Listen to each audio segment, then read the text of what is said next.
Happy birthday and happy holidays, Sagittarius.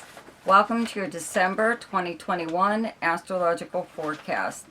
So, the big news for you is there is a new moon solar eclipse in your sign on the 4th. Okay? So, you know the effects of an eclipse can last for months or longer. Okay? So, whatever happens around this time could be like pretty important. Okay?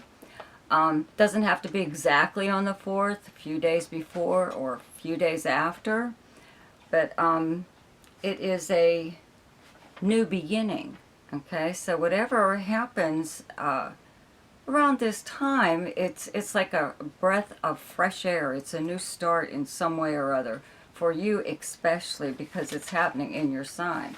So you're already lit up, right? The sun's in your sign up until the 20th. Okay, Mercury is in your sign up until the 12th. Mars moves into Sagittarius on the 13th. Okay, and is here up until, into January. So, I mean, you're really active. With Mercury in your sign, you're just, talking up a storm or writing or doing something. But, Mercury's the big communicator. So, you're doing something or other. But I believe that you're in contact with at least one person, that maybe you haven't been in contact with for a while. But when Mars enters your sign on the 13th, you'll get like this extra burst of energy. The solar eclipse will already give you that, right?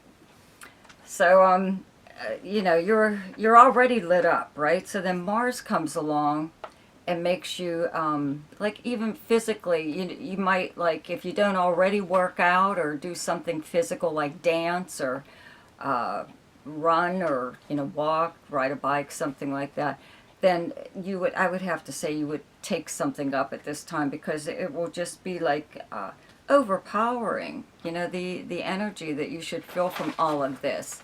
Okay, so if you're one of those Sagittarians, though, that don't like really do any of the things that I just said, you'll at least do something a little different than what you normally do. Okay, just due to the fact that you just got hit with a solar eclipse and then Mars entered your sign. Okay, so it's like, look out, It's like getting one of those t-shirts that says, out of my way. Okay, right? There's a new sheriff in town, right? Okay. So anyways, yeah, so the sun, being in your first house, obviously you're the center of attention right now.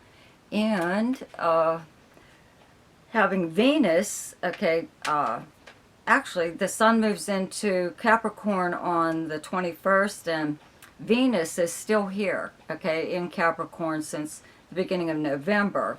And it turns retrograde on the 19th. Okay, in your second house where you have the sign of Capricorn. And Mercury moves into Capricorn on the 13th. So there's I would have to say that you're on the receiving end of a really nice gift, at least. It could be one of those dual birthday, Christmas, holiday gifts, that you've been getting since you were a child, Everybody born in December usually has that. If your birthday is near a major holiday like these, that's when you get that one really big gift. And so it has to be for two events, your birthday and the holiday. Okay, so maybe you'll get even more than one, though. Okay, just because there's so much stuff going on here in your first and your second house. Okay, so I do have to mention there is a full moon in your opposite sign of Gemini on the 18th, where you have Gemini in your chart as your 7th house of close relationships. Okay, so there's really nothing else going on here right now. There's just that full moon. I don't see too many problems with it. Full moons are good for clearing the air. So if you had anything that's happening in one of your close relationships with a romantic partner, business partner, close friend, anybody like that, this is when it would come out in the open, where you would discuss it, get rid of it, clear the air in some way or other, so you don't have to deal with it again. and I think that's probably, you probably won't even be fazed by it because there's all this other stuff going on here. Um, I would have to say, I don't know, it could be around, you know, because Mars is in your sign at that time, okay? You could say or do something pretty harsh, maybe, towards someone, okay, during that full moon. You know, it doesn't, I don't think it's, you've done it purposely, but maybe it's something that maybe you should just keep an eye on, okay? Whatever, your words could be kind of cutting around that time, okay? Well, anyways, with all these planets moving into your second house of earned income, how you earn your money, and having Venus here, you know, I did do a video on Venus conjunct Pluto, so you might want to listen to that, but you're attracting things to your money house, okay, and objects, even luxury objects, hopefully, but it could actually just be like monetary money, okay? But I would have to say you're going to get a really nice gift of some kind of or other. Could be birthday, could be holiday, could be the universe gifting you with money. So I am going to tell you, because you are the gamblers of the Zodiac, I would gamble like all month if you can, especially around that eclipse, around the full moon of the 18th, when planets, you know, when planets move into your second house, even in Capricorn. You know, this is a money house here, and Mercury here is a timer, even. You know, if you were waiting on money, waiting on an investment to pay out, you know, it's been dragging along, and nothing's happening, and you're like, you know, I'm losing money, what's going on? You know, so finally, maybe something's going to move forward in this area, right? So you finally have money coming in instead of dishing it out, okay? The other big news this month, though, is Jupiter is moving from Aquarius to Pisces on the 28th. Okay, where you have Pisces in your chart is your fourth house of your home life, where you actually physically live, your family, the people you live with, if you live with your family, or if you have a roommate, or if you don't, if you live alone. This is like your personal life, but it's also your past and your childhood. Neptune is already here, okay? These two planets together, okay, Jupiter is your ruling planet, right? But planets are detrimental in some signs and they're exalted in others, okay? So Jupiter is exalted in Pisces, okay? So it means it's at its highest form. It is as if it were in your sign, okay? Because it's your ruling planet. It does the best when it's in your sign.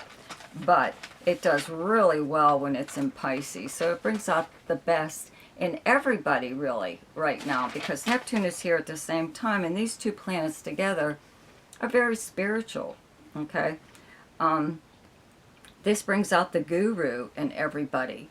I would have to say that you're doing something that's home-based. You know, having Jupiter here, you're expanding your home, possibly building on, clearing away or a room, or even just a little corner for some kind of business that you're doing, working from home. You have to remember you still have Uranus in your sixth house of the kind of work that you do. It is retrograde, so you may be picking up something that you used to do as a hobby, and now you're, the goal here is to make money from doing something you've always enjoyed doing. Okay, that's what the planet Uranus is doing here in your sixth house. It's changing the kind of work that you do. And, you know, because it's in Taurus, Taurus does, is governed by Venus and whatever, so I'd have to say it's something artistic. The planet Uranus is, has traits, its characteristics are anything electrical, okay, science of any kind, technology, big technology stuff. So there's something out going on here, I believe, between your 4th and your 6th house. The kind of work that you do and your home life. So you're doing something from home. Sometimes, you know, when I said these planets together are spiritual planets, and it does bring out the guru in everybody, you could be having like Bible class or something at your house, or something kind of related to religion or philosophy going on here, or you could take up some kind of daily routine that's very spiritual. You know, it just depends on what kind of background that you even have in this area. But it's a time that you see your home life even as like a safe haven, not just for you, but maybe even other people. So maybe you're taking people in or helping them in some way or other. Okay, so I think that's about it here. Okay, well, the best time to do something each month is when the moon is in your own sign, and the moon is in Sagittarius on the 3rd, 4th, 5th, 30th, and 31st. And the best time to lay low is when the moon is in your opposite sign, and your opposite sign is Gemini, and those dates are the 16th, 17th, and 18th. The best time for romance, recreation, creativity, fun, any kind of gambling or speculation, and anything to do with children is the 11th, 12th, 13th, 26th, 27th, and 28th. The best time for money is the 5th, 6th, 7th, 19th, 20th, and 21st. The best time for your career is the 24th, 25th, and 26th. And the best time for communication and travel is the 7th, 8th, 9th, 21st, 22nd, and 23rd. So I hope you enjoyed your astrological forecast for this month. Be sure to check out my weekly forecast. Also, if you enjoyed this video, please hit the like button and share this video. And don't forget to subscribe. And click on the little notification bell. You'll be notified each time I upload something. Also, check out Ask Me a Question in the description box below. It's for people who only want to know 1 or 2 things about their chart, and if you would like to have your complete chart done, there's also a link there to my website, okay, for more information on that. So, once again, happy birthday and happy holidays. Goodbye.